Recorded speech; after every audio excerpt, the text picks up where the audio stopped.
السلام عليكم ورحمة الله وبركاته. أخياري كسو دوادا جاناليس كينا نلو ذاكتان كلاح عاتي ميديا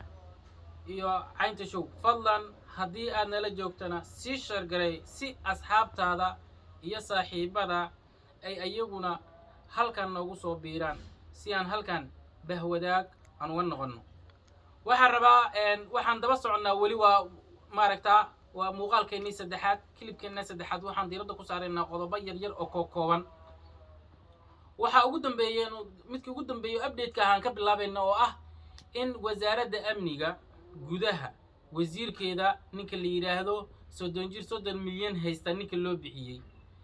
hoteelada maaragtaa ku leh meesha la yiraahdo Lido xeebta saaran dhulkii danka guud ayaa wuxuu dalbadaa la leeyahay oo amar u dul dhigay nisa sirdoonka Soomaaliya maaragtaa hay'adda sirdoonka ee Soomaaliyeed wuxuu ku qotamaa oo daaran yahay amarku wuxuu ku amrayaa wuxuu leeyahay soo gudbiya ama soo gabagabeeya ama iska wareejiya qaybta amniga ee aad ku leedihiin garoonka caalamiga ee Aadan Cadde International Airport. wuxuu yiri soo gudbiya qaybta amniga joojiya iska maaragtaa dhiiba oo waxaad maaragtaa ku wareejisaan iska soo wareejiya. waxaan ognahay marka sababta maxaa keenay marka qodobka hadalbado amar hadul dhigo maxaa keenay in wasiirka amniga ninka ku magacaaban amniga gudaha inuu maaragtaa haduu alla ku roon yahay uu dalbado nisa inuu ka dalbado amar dul dhigo inay wareejiyaan qaybta amniga ay ku leeyihiin maaragtaa nimanka garoonka Aadan Cadde waliba qaybta muuqata qaybta uu sheegay. waxa daba socda marka qodobka daba socdo muhiimadda waxa keenaya waxay yihiin oo aan rabnaa in annaguna dadkan u cadeyno. waxaan ognahay isbuucii hore in la xiray maaragtaa wada qaas ah ay maaragtaa wax kasoo dejisan jireen macnaha safaaradaha xalana fadhiga ku leh ama xafiisyada uga furan AMISOM UN-ka waxyaalahaas maaragtaa terminal u qaas ah ayay waxay kasoo dejisan jireen maaragtaa haduu alla ku roon yahay qaybta airport-ka qaybtooda wax ay rabaan. dawladdii oo iyadoo maaragtaa ka duuleysa madax bannaanida dalka ayay waxay garatay markii hore oo sidoo wasiirka arrimaha dibadda sidoo noo sheegay in maaragtaa si ay ula socdaan dalka waxa soo galaya waxa ka baxaya si ay u ogaadaan ayay maaragtaa waxay ku qasbanaadeen inay terminalkaas xiraan maaragtaa ayaguna u soo weecdaan dadkaas AMISOMta iyo safaaradaha halka wax kala soo degi jiray inay u soo weecdaan qaybtan kale oo maaragtaa la hubi karo oo lala socdo oo wax walba la ogyahay. qodobkaas ayuu maaragtaa waxa daba socda maaragtaa AMISOMta iyo maaragtaa safaaradihii ugu horeyso safaaradda Ingiriiska islaanta halkan u fadhiisay Foster Leah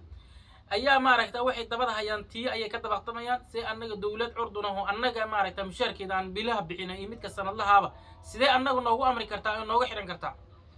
waxyaalahaas dawladnimadaas ay qabka soo laabanay ayagoo safaaradaha ka hortagaya iyo dalalka maaragtaa shisheeye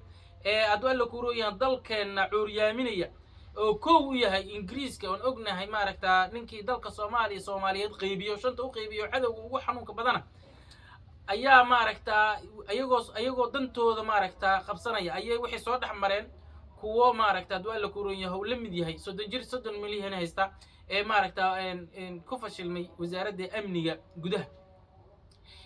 iyagoo amraya oo u soo dhaxmaraya amarkooda iyo dantooda ah in halka dib loo furo sababtoo ah nisa ayaa ka shaqeysa halkan nisana waa midda indhaysa oo midda muuqatay midda muuqanba amniga halka ayada haysa siday maaragtaa amniga dalkaba u hayso ama caasimadda u hayso ayagoo maaragtaa meeshaas ka dabaqtamaya ajaanibtii dalkan aan rabin inay sare u kaco AMISOM iyo Ingiriiska ugu horeeyaan iyo safaaradaha lacaynka aba ayaa waxaa dhacday in wasiirkii uu dalbado amar dul dhigo in halka nisa ay amniga garoonka iska wareejiso kuwa muuqda meesha maaragtaa si ciidan ayagu ugu yihiin maaragtaa og yihiin ay garoonka si u geeyaan sidaas la mid ah terminalka dib loo furi doono. hase ahaatee ayadana waxaa maaragtaa xusid mudan oo rabnaa inaan hoos ka xariirno oo ogaataan oo maaragtaa ku baraarugsanaa dawladda Soomaaliyeed ay ku baraarugsan tahayba oo sababta walba u xirtay ay tahay in ciidanka nisa markii meesha laga qaado oo wasiirkan 30 milyan wasiirka amniga ku magacaaban oo ka qaada halka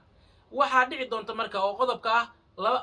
waxaa dhici doonta in meeshan la keeno waxyaala ma aragtaa sida lacago hadduu alla ku roon yahay aan sharciyeysnayn in dalka la soo geliyo sababta waxaan ognahay 10 milyan lacag ku dhow in laga qaabto hadda ka hor nimanka la yiraahdo imaaraadka oo dalka ay rabeen inay burburiyaan ku burburiyaan ayagoo doonaya in laga qabtay oo nisa ay qabatay dabagal ku samaysay marka lacaga sharci darraha dalka imaan doona marka lacaga sharci darraha ay yimaadaan waxa sumcad xumaan doona garoonkii haddeertan curdanka ahaayo hadda la bilaabay sumcadiisa hadda la dhisay waxa ma aragtaa imaanaya ma aragtaa si u socoto si arrimahan isku daba socdaan marka ugu dambeysay waxa la gaari doonaa chapter 7 iyo amisom ma bixi karto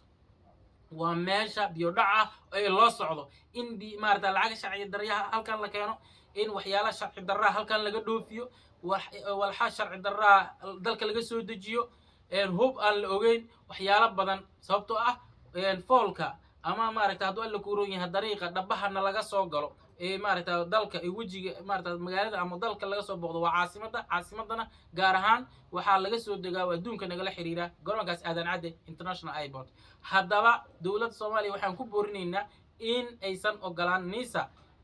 ma aragtaa maadaama madaxweynuhu ay hoos tagaanba inuusan madaxweynaha nisa ba ogolaan iyo dowladda Soomaaliyeed in nisa halka laga soo qaado halkaana adhooti ay ka dhacaan waxa sharci darra oo dalka dhibaato ama dib u celin kara dowladnimadiisa akhyaaray mar kale waxaan ka codsanaynaa inaad nagu soo biirtaan